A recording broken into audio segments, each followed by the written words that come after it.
También estamos pendientes de lo que está ocurriendo en el momento, no solo elecciones, sino que también en la madrugada ha marcado esta información respecto al despegue del avión que puso el gobierno venezolano para repatriar a su gente, ¿verdad? Que estaba varada en la línea de la Concordia, en el paso Chacayuta. Pablo Barza ha estado reporteando todo esto y nos informa. ¿Qué ocurrió, Pablo? 5:30 despegó el avión, ¿no? Buenos días, Pablo. 5:30, todo funcionó obviamente como estaba programado. Recordemos que esto iba a ser ya un operativo intenso porque son más de 110 personas las que lograron volar, en este caso dirección a Caracas. Así que, insisto, fue de parte del gobierno, estaba muy atento, la Municipalidad de Arica y también la Embajada de Venezuela que finalmente concreta este vuelo de más de 100 venezolanos. Hablamos de familias completas, menores de 2 años, incluso había muchos, más de 10 en este vuelo y adultos mayores. Así que ahí estaba la preocupación de cómo se iba a realizar esta situación, porque recordemos que si bien estaba confirmado por parte de las autoridades, claramente siempre faltaba el último punto y que fue lo que sucedió. Insisto, dentro de las últimas horas donde hablábamos ayer de cerca de 126 personas, hoy día son muchas menos, son prácticamente cerca de 10 menos. ¿Por qué? Porque habían personas con orden de arraigo, ellos no pudieron viajar, se fueron modificando estos puestos hasta que finalmente ya se logra la salida de cerca de 117 personas. Acá es un equipo que viene desde Venezuela, es un vuelo comercial de la empresa Stellar y que, insisto, tenía como base principal acá Arica para posteriormente ya viajar a Caracas. Ayer se hablaba de que iba a ser un vuelo directo, bueno, hoy día eso cambió, va a tener una escala técnica en Lima y posteriormente va a llegar hacia la capital de Venezuela. Así que, insisto, muy atentos en este primer vuelo humanitario que ha sido catalogado como histórico. ¿Por qué? Porque estamos hablando de muchas personas y pero que además sigue creando en este conflicto, en esta crisis humanitaria que se ha dado en el norte del país, muchachos. Sí, Pablo, ¿cómo observaste tú este primer vuelo? Porque también ha generado harta expectativa. Se temió por parte de la autoridad que llegara mucha más gente pensando en que iba a poder también subirse eventualmente a este vuelo. Y también que hay otros que esperan que esto se repita. Sí. ¿Cómo está la situación? ¿Salió toda la gente que estaba ahí en la línea de la Concordia?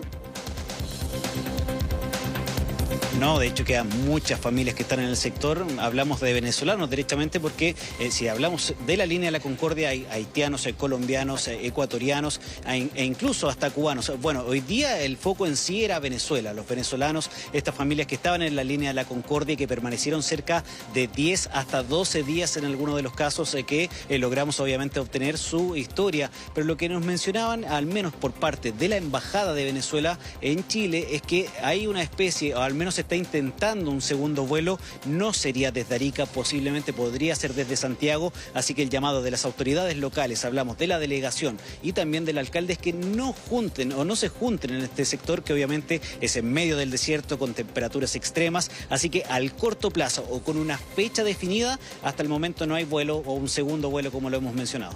Sí, entonces estamos viendo una solución parcial porque todavía hay personas que quieren volver a su país.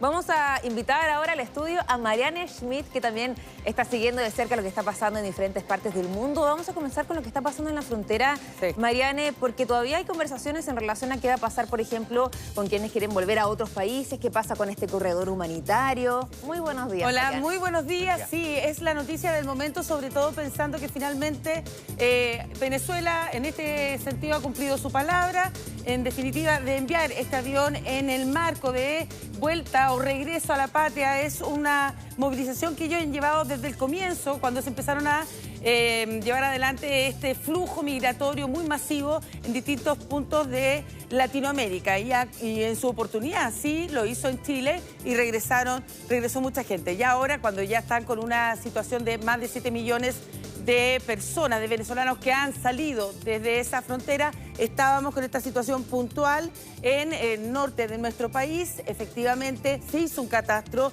con 350 personas y donde se le dio la relevancia, de acuerdo a la pregunta que estaban haciendo ustedes, cómo determinar quién iba y no o subía a esta aeronave con una capacidad máxima de 168 pasajeros, donde iban a ir 120 desde Chile, porque ahora está haciendo escala para ir a Lima, esta escala técnica, donde va a tomar el resto de esa cantidad de pasajeros para llevarse en definitiva a 168 personas hasta Caracas.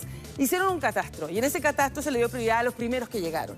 Segundo, a aquellos que iban con familias, con niños y sobre todo hay muchos casos no menores de niños que tenían ciertos problemas de salud o personas adultas con problemas de salud, como también con algunas condiciones, por ejemplo, TEA, en definitiva, o autismo. También se le dio prioridad a las personas de la tercera edad.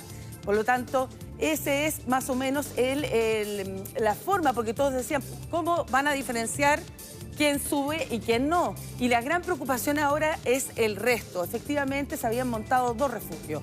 Uno de ellos, escuché perfectamente el despacho anoche de Pablo Abarza, que hablaba de, se había establecido en el estadio de Arica. Por lo tanto, hay un gran contingente todavía de migrantes que está ahí apostado y que ahora se suman los otros, que no solo hay venezolanos y colombianos, sino haitianos, donde la situación era muy distinta, que es imposible hacer, en definitiva, un traslado vía terrestre a los haitianos. Ahí sí que se requiere sí o sí de aeronaves. Bueno. Ahí, bueno, Pablo Abarza conversó con muchos migrantes, viendo definitivamente esta situación que es una crisis migratoria que se transformó en una crisis humanitaria. Pablo, entiendo que fue claro, un proceso bien tranquilo, ¿ah? Sí. La gente estaba muy agradecida de Chile. Sí. Partió dando las gracias por la acogida y no hubo ningún tipo de incidente, muy tranquilo el abordaje al avión. Claro, fue muy pacífico. Recordemos que esto fue en los tiempos justos, hablamos de 1:30 de la mañana aproximadamente, cuando ya comenzó a salir la gente. Los emigrantes, son 115 en total, familias como les mencionaba, subieron a 3 buses, 2 que estaban desplegados en el estadio de Arica y el otro también en una parroquia muy cercana, y fueron trasladados en prácticamente 35 minutos hasta el aeropuerto. Acá el proceso fue muy tranquilo, muy rápido también, en este caso del embarque. Entonces ahí se fueron agilizando las cosas, se realiza finalmente ya el check-in arriba del avión y ya eso de las 5:30 el avión despega, insisto, con esta primera escala en Lima. Fue uno de los puntos que se fue modificando dentro de las últimas horas y posteriormente ya va a llegar a Caracas, donde se van a reunir con las autoridades locales. Así que hemos hablado con ellos, tomamos sus historias, nos mencionaban lo contentos y agradecidos que estaban con Chile, así que creo que pasamos a escuchar sus relatos. Hemos pasado por muchos días difíciles, cansancio, angustia, muchos sentimientos encontrados, pero nos ayudaron mucho, gracias a Dios. Duré casi 5 años aquí, de verdad, un país de muchas oportunidades para la gente que quiere venir y hacer las cosas bien. Y bueno, mi país lo llevo en la sangre y en este tiempo me tocó volver. Con mucha alegría. Gracias a Dios que se dio y gracias al presidente que aprobó el vuelo. Feliz, contenta, mis hijos vuelven a su tierra. No vamos a seguir pasando tantas necesidades en esa frontera, volvemos. Esperemos que hagan otros 2 vuelos más, porque hay mucha gente que me informa que hay mucha gente más llegando allá, ¿verdad? Qué bueno que se ha podido concretar este vuelo humanitario tras todos estos días que hemos estado reporteando y mostrándoles lo que está pasando también a través de Pablo Abarza y el equipo que está allá. Yo creo que esto va a marcar un antecedente para todas las personas que quieren volver a Venezuela, no solamente concentradas en este punto, Pablo, sino que también, por ejemplo, las autoridades de Perú la semana pasada decían que al menos 5.000 venezolanos también querían volver a Venezuela, así que probablemente esto sea una dinámica que se adopte en las próximas semanas. Muchísimas gracias, Pablo Abarza, por toda esa información. Y nosotros vamos a una pausa, ¿no? Sí, ya volvemos con Pablo, con Mariana y con todos los equipos, ¿verdad? En este día domingo de elecciones. Mega elecciones.